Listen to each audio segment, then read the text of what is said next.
Katanya menulis cerita itu adalah hal yang paling gak disukai sama anak-anak SMA. Benarkah begitu?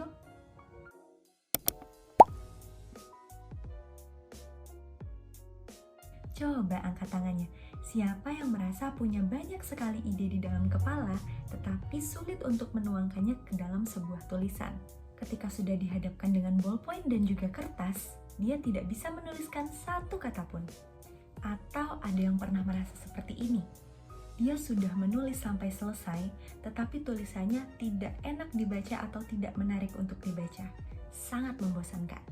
Menulis yang saya maksud di dalam video ini adalah menulis cerpen. Teks cerpen itu terdiri dari dua komponen. Yang pertama dialog atau sebuah percakapan dan juga narasi atau sebuah deskripsi dari cerita. Pada video kali ini saya akan berbagi ke teman-teman semua cara menuliskan narasi dalam sebuah cerpen melalui teknik show no tell oleh Rebecca Kaplan. Sebelum kita masuk ke dalam teknik-tekniknya, saya akan menjelaskan terlebih dahulu apa itu show no tell. Show artinya menunjukkan atau menjelaskan, sedangkan tell adalah memberitahu. Jadi kita diharuskan untuk menjelaskan dibandingkan memberitahu. Masih bingung? Sini aku jelasin lagi. Singkatnya begini, seekor gajah bila dideskripsikan tanpa memberitahu jika itu gajah akan menjadi seperti ini. Badannya besar, memiliki belalai, dan ia berjalan sangat lambat.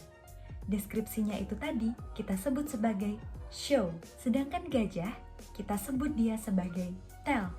Jadi inilah teknik show, not tell. Apakah sudah paham? Oke, kita langsung masuk saja ke teknik yang pertama. Gunakan panca indera. Setiap saat panca indera kita menerima dan merasakan banyak hal.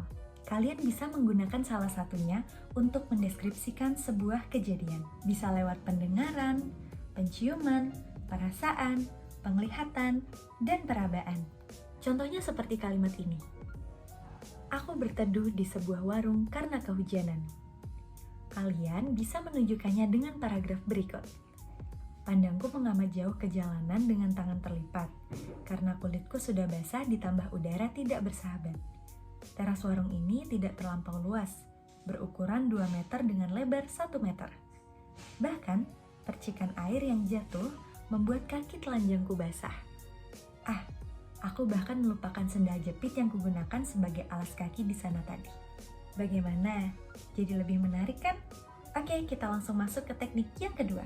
Jadilah lebih spesifik. Terkadang saat kita menulis, apa yang kita utarakan itu terlalu simpel atau terlalu sederhana, sehingga kita merasa bahwa tulisan kita atau karya kita itu terlihat lebih sedikit dan pembaca pun terkadang tidak memahami apa yang sebenarnya kita maksudkan dalam sebuah cerita tersebut. Maka dari itu tips yang kedua adalah menjadikannya lebih spesifik. Contohnya, aku termenung di sebuah kereta dengan pemandangan hujan di luar. Sedikit banget kan? Coba kita lebih spesifikkan lagi kalimat tersebut. Menjadi, aku melempar pandanganku keluar jendela. Bangunan-bangunan mulai berlari, dan kaca semakin buram diterjal air yang menabrakkan dirinya. Hujan menyanyikan lagunya yang paling indah. Kereta yang kunaiki memaksaku menjauh dari kotamu. Bagaimana? Ceritanya terdengar lebih jelas kan? Langsung saja kita masuk ke teknik yang ketiga. Gunakan kosakata kuat. Kosakata kuat terkadang lebih membuat pembaca tertarik dengan tulisan kita karena tidak terkesan monoton dengan kata-kata yang itu-itu saja. Jadi, gunakanlah kata sinonim atau menggunakan majas atau gaya bahasa yang sudah kalian pelajari di tingkat sebelumnya. Contohnya seperti pada kalimat, sepertinya aku jatuh cinta karena wajahnya selalu membayangiku. Menjadi kalimat, belakangan ini aku sering terjerat dalam waktu yang tiba-tiba berhenti berdetak. Tubuhku disayat oleh pertanyaan yang tak berhenti berkeliling di kepala. Wajahmu selalu menyapa, bahkan saat aku baru mulai memejamkan mata. Apakah aku jatuh cinta? Paragraf yang saya bacakan sebelumnya terdengar lebih indah kan dibandingkan dengan satu kalimat yang telah saya bacakan tadi? Selanjutnya adalah teknik yang keempat. Gunakan kata aksi atau reaksi. Kata aksi atau reaksi digunakan dalam sebuah cerita untuk membuat sebuah bacaan itu terkesan lebih hidup. Sebuah cerita yang hidup atau sebuah karya yang hidup tentu akan membawa seorang pembaca untuk masuk ke dalam dunia yang telah kalian buat di karya tersebut. Kalian bisa menambahkan beberapa kata-kata yang dihasilkan dari sebuah bunyi seperti brak, duk, dar, tok tok, supaya pembaca merasa bahwa cerita kalian itu lebih terlihat hidup. Teknik yang kelima, gunakan kata keterangan.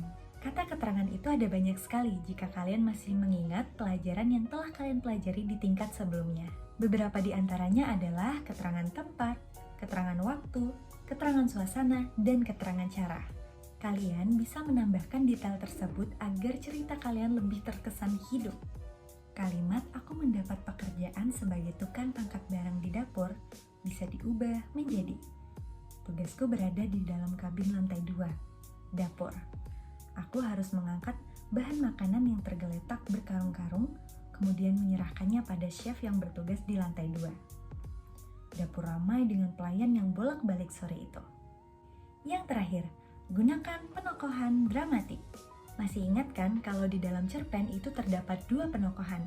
Yang pertama penokohan analitik dan juga penokohan dramatik. Teknik show no tell menyarankan agar kita sebagai penulis itu menggunakan penokohan dramatik karena tidak menggambarkan secara langsung. Ingat, show not tell. Contohnya adalah pada kalimat berikut ini. Yuki adalah perempuan cantik yang pintar bermain piano. Lebih baik diganti menjadi paragraf penokohan dramatik seperti ketika Yuki sudah duduk di depan piano klasik dengan jari lentik yang menyentuh tuts, seraya memejamkan mata, ia pasti menikmati permainannya. Seperti punya daya magis, semua tamu Victoria pasti memandang Yuki. Sebagian akan berkaca-kaca dan mengalihkan perhatiannya. Lebih keren kan? Nah, itulah 6 teknik show not tell yang bisa kalian kerjakan ketika kalian berada di jalan buntu saat kalian menulis cerpen ataupun novel kalian. Ayo sekarang siapkan sebuah buku dan juga kertas untuk menuliskan 2 paragraf tentang hobi kalian. Ingat, gunakan teknik show not tell. Saya tunggu karyamu. Terima kasih.